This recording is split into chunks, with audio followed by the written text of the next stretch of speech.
I am joined by Brian Haugli. He is the CEO of SideChannel. It is a cybersecurity company headquartered in Worcester, and he is from my hometown of Shrewsbury. Brian, welcome to Community Matters. Thank you for having me. You have a very unique story of how you came about starting your own company, and I think it's something that a lot of people can take inspiration from. You left a big corporate job, and you said, you know what, I'm just going to be my own person. You actually prepared for COVID before anybody else. You were totally remote. Yes. You were working from home before working from home was a thing. Yep. The whole business launched out of my, small, not small, but like small home office in our house. Wow. And then when my wife, she's much better at accounting and finances than I am. I failed accounting 3 times in college. Good you had her around. So she was like, all right, I'm going to handle all the AR and AP and the vendors and getting paid and invoices, because she had a vested interest, in our little company getting paid so that the mortgage and everything and the food could still be bought. Yeah. So she was like, I'm going to do that. And it was great because she was working at our kitchen table or our dining room table, which was just on the other side of our front door, entryway. Yeah. And I was over here doing sales and trying to, make things happen to grow the company. So it was actually the first time in forever, actually ever, in our relationship and then our marriage, that not only did she really got to see what I did, and we got to work together, and I actually grew and have a much more appreciation for her as a business person and as a professional than I really ever understood prior, because my previous jobs before moving here were all in the Defense Department, and I could never talk about what I worked on. So she never really knew what I did. And, it was nice to kind of be able to build that with her.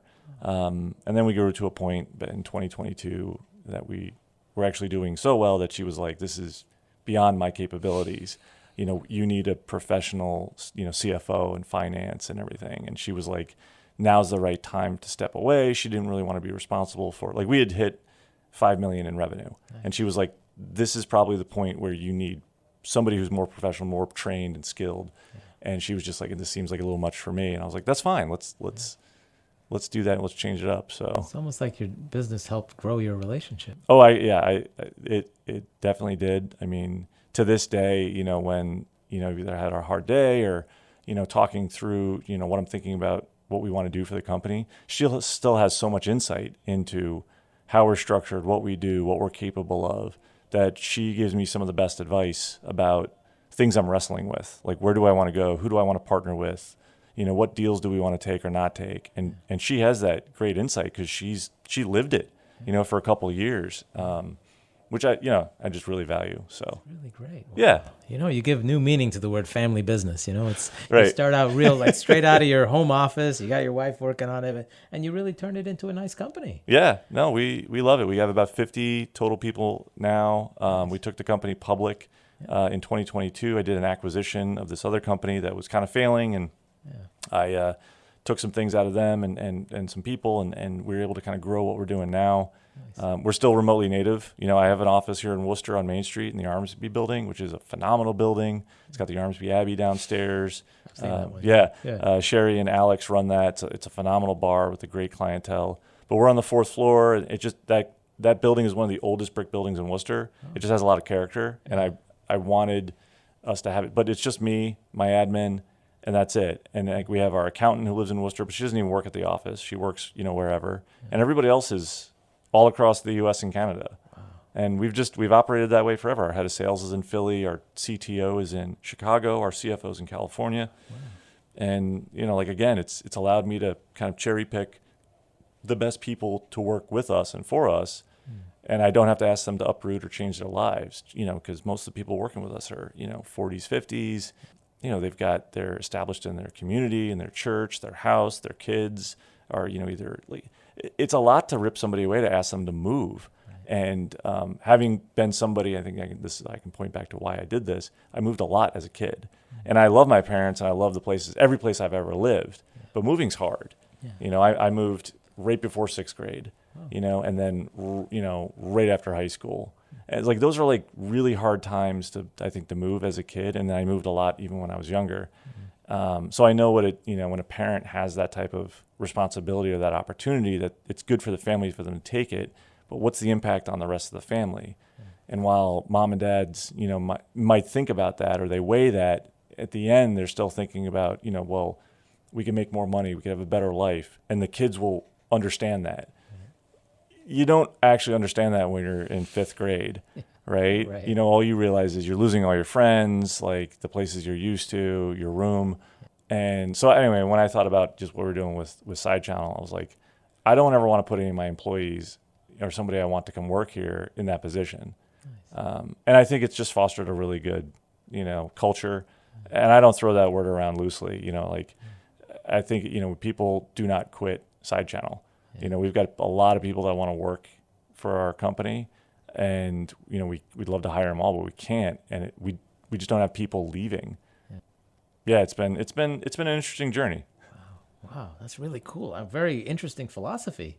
Yeah, well, a lot of people want to keep their people close, and they want to micromanage, but you seem to be someone who has personal experience moving a lot, and the value of finding talent and letting them live their lives. Right. Yeah. So a lot of our model, the core of what we're doing is we're a virtual CISO company. A CISO is a Chief Information Security Officer. So your large-scale enterprises, companies are going to be able to afford somebody full-time to oversee all their cybersecurity needs, right? Yeah. That's your Chief Information Security Officer, just like your CFO is in charge of all finance. Yeah. The thing about CISOs, we call them CISOs, Chief Information Security Officers, the thing with a CISO is, starting salary on the East Coast is about $500,000 a year. Nice. West Coast is about $600,000 to $700,000 a year. Huh? That's a lot of money, right? Most companies, if not all, cannot afford that. So back in 2019, I'd kind of seen the direction that the industry was going, that they needed that level, that caliber of experience for somebody to build and run a cyber program, to address risk, to address threats. But again, think about this. Not everybody can afford that. Most people aren't even getting paid that. It's a highly sought out, very, niche, and well-paid role. And look, I know I've had it. I've had that role a couple of times.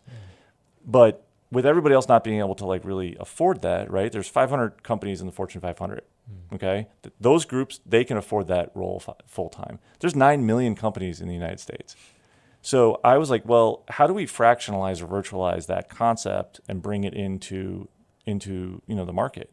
And so I wasn't the first one to do it, but my ideas on how to do it, how to build it as a subscription service and make it much more financially feasible is what differentiated us, along with the fact that we only hire former Chief Information Security Officers. So while other companies are out there kind of like, mid-level, low-level guys and just giving them the label and saying we offer this service, I've got the former CISOs for Booz Allen Hamilton, Dick's Sporting Goods, Best Buy, the city and county of San Francisco, like large-scale enterprises. And the thing is, these guys and girls, they're at a career point, they're in their 40s and 50s, where they're kind of done with the enterprise role, kind of like what I had just gone through, right? I went through that. Yeah. But they're not in a position where they can retire, right? And they have so much knowledge and skill, right, that they can really give back. And a lot of what the folks are that they hiring are really thinking about, like, well, how can I give back while still feeding, and taking care of their own families? So we ended up hiring, and my thought was, well, I'm just going to hire CISOs. That's going to be our brand. And so again, why I can't ask them to move, because most of these guys and girls, 40s to 50s, they're in a time where they're kind of set, and it'd be very disruptive for them to move. So with that kind of coupled approach, we were able to attract some of the best people in the country, and they really appreciated it, right? Oh, I get to work remotely and I don't have to move. I can stay here, right? They don't have to commute anymore. Like the biggest feedback I get during staff meetings or one-on-ones is like, oh yeah, like I was, they're out walking their dog in the morning at like 8:30 and like 9 o'clock, their day starts with a client or something. Like they don't have to commute. They don't have to worry about spending time in a car away from family to just be able to go do work. They can still do everything else, and there's enough flexibility to just roll right into work from business. And then once they're done, they can roll right out. So that's been good. And now we're the largest virtual CISO provider in North America and Asia. Wow. Yeah. Wow, it's incredible. And the nice thing is that you basically found a way to bring together all of these CISOs because they're remote. Yep. And that was kind of a cool way. You were able to get talent without forcing people to move, recognizing that they're established, they've had jobs for a long time. Right. They're not going to be able to move easy, but you found a way to get them all in one place. Right. and you trust them too. I mean, that's the thing is like with people in that level, at that level of their career, you don't have to oversee them. You don't have to manage them. Most of these folks I should have worked for, right? I'm only 45 years old. At one point, when we were at like about 20, 25 people, I was like one of the youngest people in the company, and I'm the CEO.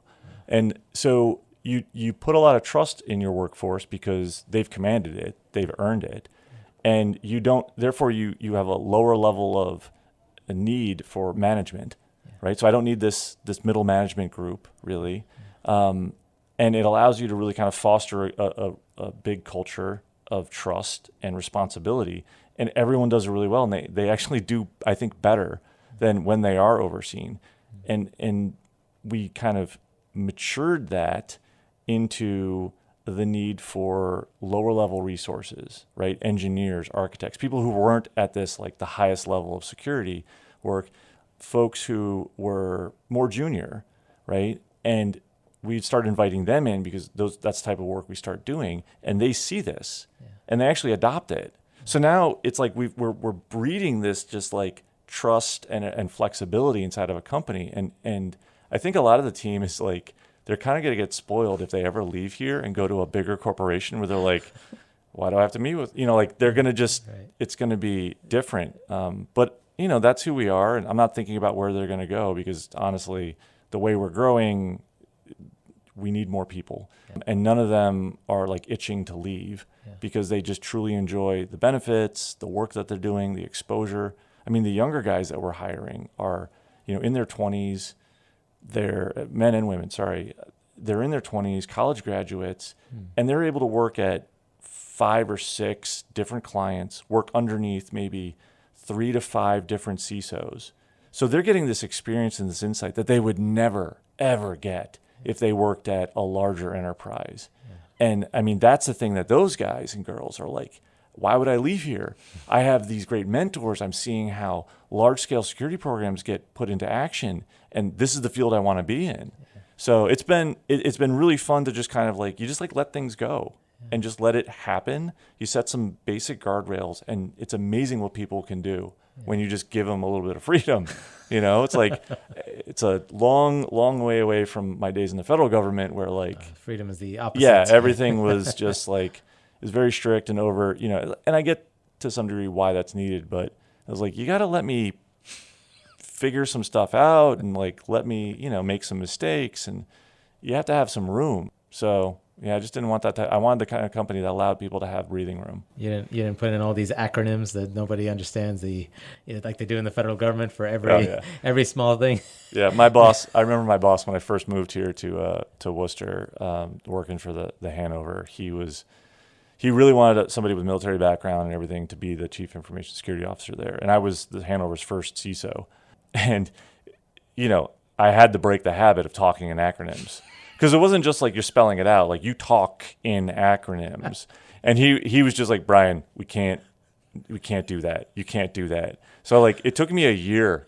It took me a year to break myself I'd start saying something like and I wouldn't even like say the acronym and explain it. I would just say the word. And I wouldn't even use the acronym or anything. I finally got out of it, and I finally have, like, I don't talk like that anymore. But 10 years of doing that, it's pretty much ingrained in your. And what's crazy is everyone else that you're talking to when you're down there, they all understand you. That's right. I mean, that's the language. Yeah. So you're like, oh, yeah, I did this on JSTAR with the DDIF and the thing. And they're like, yeah, okay, yeah, I'm working on that too. And they're like, cool, all right, I'll see you later. Or you come up here and people are like, I have no idea. You just said letters. What are you talking? Are you okay? He just spattered out a bunch of letters. Yeah, Nobody knows what he's talking about. But down there, I mean, down in DC, or like if you're on a military base, I mean, like, and you're in back office or anything else, or any type of like role where you're discussing logistics or anything that's like operational like that. That's like that's the way it is. Letter soup. Yeah. That's incredible. Wow. It's kind of nice because you have all these CISOs who are already experienced. It's like you brought the best of the best together, and then you can grow from the top down. It's like you bring in junior people, and then you give them the experience of working with multiple CISOs. It's actually a great model. I mean, it's almost like a new way of doing business, remote.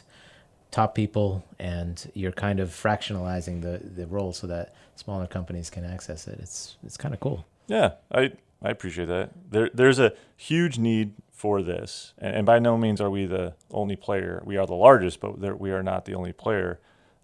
This problem is not going away. Cyber risk is not going to go away ever. Our reliance and dependency on technology is only going to increase. Yeah. The threat vectors are increasing. They're becoming more complex, and we are just scrambling to get the right workforce across the board. The thing is, the bad guys, this is a business for them. And this is like I talk to people and they're like, hey, Brian, what do you do? And I tell them and they're like, I wish you didn't tell me that because now I'm scared. Like either I'm fun at parties or I scare you when we meet at a party. But the bad guys they're a well orchestrated business. This is not kids in their mom's basement anymore. Those days are long gone, right? These folks sit inside of corporate structures. They have HR, they have finance, right? Their forward teams, the bad guys, they have sales quotas, right? To get the people at these companies, they have benefits, vacation, they're on salary. Oh yeah. In the DoD, we used to track when certain military groups from Russia and whatever would go on vacation to the Baltics because you would see attacks go down during certain times. You'd see the Chinese military groups. It was like clockwork on like, hey, they checked out on Friday and they come back in on Monday.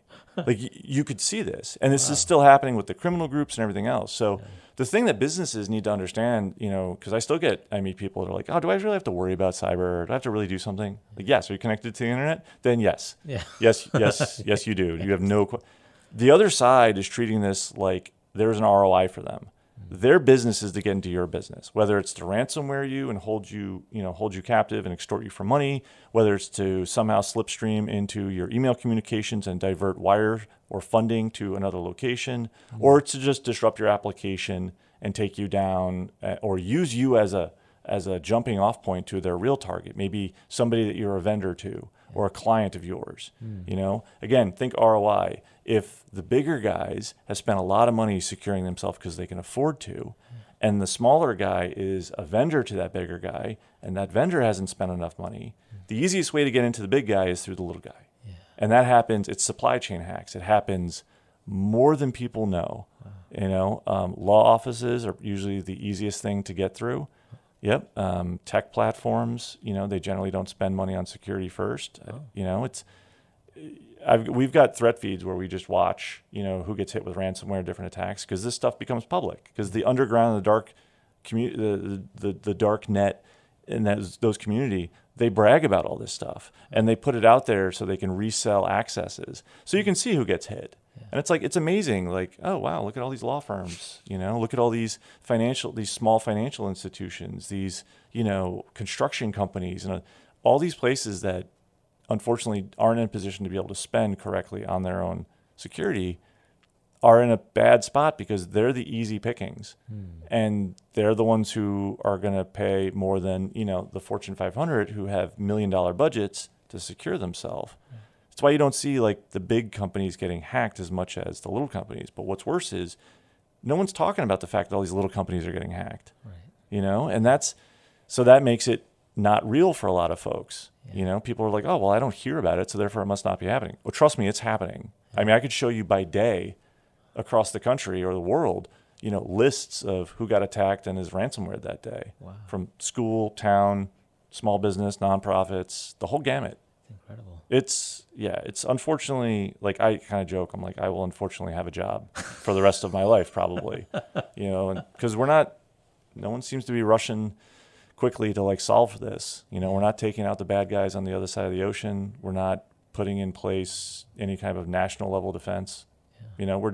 It's up to each business to defend themselves, each city, town to do it, because we have no federal national security standard, which is insane. Yeah. I do not understand why we do everything else to protect the country or the community or where we can, but we don't seem to do that yet. I could go on with a lot of the misgivings and the problems we have, but like Massachusetts still, shout out to Senator Mike Moore as the head of the Joint Cyber and Privacy Committee for the Commonwealth, and our representative for Shrewsbury and I think it's a portion of Worcester. I forget where he goes, but he definitely represents Shrewsbury. he's been a champion for this bill to promote and require cybersecurity standards in municipalities and towns inside of Massachusetts. Nice. Yeah, it's great. Yeah. It's written. Why hasn't the the representative body and the Massachusetts legislature taken it up and voted on it and make it and mandated? Yeah. Why not? What's going on? That's right. It's like, I get why they keep. I don't actually get. It's like you keep pushing back on the auditor. For the state, we all asked and voted her to go do the things that she's doing, and they're pushing back on that. They're not taking up security for the Commonwealth. Like, what are you focusing on? Yeah. It's like police forces, water, wastewater. They need to look at this like it's a civil service. Yeah. It's something that we depend on. Yes, absolutely. And the sad thing, the real thing about it is that we're all on computers most of the day. Yeah. Most people. And all our appliances, everything is working through electronics now. So it's almost like we're engaging our physical security and we're focusing so much on that. But really, much of our lives is now what you are involved in. Yeah. Well, think about your day, right? You wake up in the morning, okay? I kind of joke about this. After my wife and my daughter, I'm thankful for two things that my town provides. When I flush my toilet, it means that my water still works. Mm-hmm. Okay. When I go downstairs and flip on the coffee maker, it means the electricity still works. Yeah. Both of those services, when you look at the back end of what provides those services to people in their towns, are completely controlled by computers and networked, and they are on the internet. Wow. What are we doing to secure those? Yeah, that's amazing. So when I tell you, I scare people when I meet them, that's usually people are like, "Oh my God, I never thought about that." I'm gonna double check and flush twice, just to.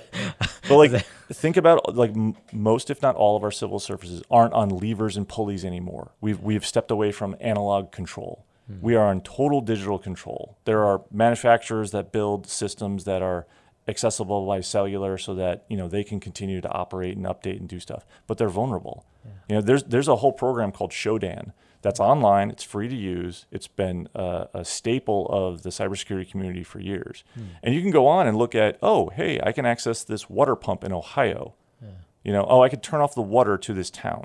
Wow. That's a thing. It's a real concern when you're thinking about, well, who's responsible for securing that? Okay. Is it the municipality? Is it the town? Is it the county? Is it the state? Wait, is that privately provided to you? Oh, okay. So, we all a lot of people depend on National Grid, right? Just as an example. I'm not saying anything about National Grid, but they're a privatized, right, provider of electricity for a lot of people, most people. And what are they doing around the cybersecurity of their ability to deliver electricity to us? Right. I've always kind of said, you want a bad scenario to play out for a group, turn off the heat to a building of a major accounting operation in February in the Northeast. Oh. Why would that be bad? What's about to happen in March every year that accounting firms focus on? Taxes. What's February in the Northeast like? Really cold. What happens when you turn off the heat or the electricity to a building of a major accounting operation? Yeah. What do you think the ramification, the knock-on effect is of that? And the thing is that heating system and all of that, that's all controlled and managed by computers and systems. Wow. What are we doing to protect that? Yeah. So we've moved away from just thinking about what is the cybersecurity. We have to think about the physical manifestation of cybersecurity risks now in our society, because we can't eat data, but we drink water, right? We need electricity. These things are all physical that are now controlled by the logical. Yes. And it's very hard for most people to kind of wrap their head around that when they think that, I need to spend money to defend it because I can't really see it. Yeah. So therefore I don't understand it, and I'm not going to spend the money on it because it's not real yet. A lot of people have the misconception that if you just have good passwords, and nope. you just no, it's not it. That's not it. That's not it. That's like saying if the lock on the door is unknown to anybody else, there's no way anybody can break into my house with Windows. There's not a chance. No, it doesn't. It's not enough. That's why you need programs. That's why I was really big on. Most people treat cybersecurity when they're thinking about it or buying it from the bottom up. Okay. Yes. Do I have good passwords? Did I buy the technology from my IT provider that secures my system? Okay, I checked. No, there's so much more. You really do need to think about a program, and that's again back to why do enterprises succeed at this? Think about a CFO. okay, overseeing finance. Do you think they're just like every week, like whipping up an Excel spreadsheet, like, oh, we got this money in and we spent this money and like, here's our thing and we're good. No, they have programs. They're running well-structured, orchestrated programs and operations. And that's why larger enterprises succeed, is because they have a person doing that over their security for them. So, if you're a smaller business, or, if you can't even adopt what we provide and you can't adopt or hire somebody full time, you at least need to be thinking about that. You need to treat cybersecurity and that type of a risk. Somebody needs to be thinking about it. Somebody needs to be acknowledging it as a risk and managing it appropriately. Otherwise, it's ignored and then it's just not done. It's like people have bought houses. And, do you change? Not everybody changes the locks on the new house they get. Mm-hmm. That means the previous owners still have keys to your house. Like that's just like, as an example, it's like, and when you say stuff like that, people are like, oh yeah, that makes total sense. Yeah. And you're like, cool. When's the last time you changed your password? Well, I haven't done that. Okay. So you're telling me that no one knows your password at all. Has ever figured it out? You've never been part of a breach? Let me prove this to you. I'm going to go on Have I Been Pwned? Give me your email address, and I'll show you the 6 different places where your password has been leaked. Like, we can see that. Wow.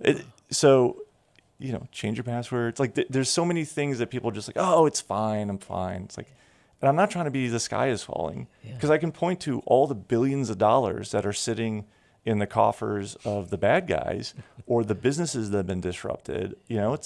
This is a very real thing. There's pragmatic, simple ways to go approach it. I'm not saying you have to do everything, but you just at least need to acknowledge it's a risk and start doing something and just continue to do it a little bit over time and be consistent. And you'll actually be much better off than most people, because if you just raise the ROI to break into you just a little bit, the bad guys will literally be like, well, that's going to be too hard. These guys over here are way easier. I'm going to go after them. Yeah. And that's what happens. It's opportunistic. Wow. So yeah, it's just, I'm very passionate about the space. It's the only thing I've ever done since I was a kid. But, I don't like to see people get hurt. Yeah. And it's unfortunate that people can now really get hurt, via technology, when we should be using and having technology help us. Yeah. Brian Haugli, that is really amazing. I want to thank you so much for joining us. And I have to say, I think there's not a single one of us is not going to go home and look at our passwords after talking to you, but it's been a real pleasure. Thank you so much. Thank you.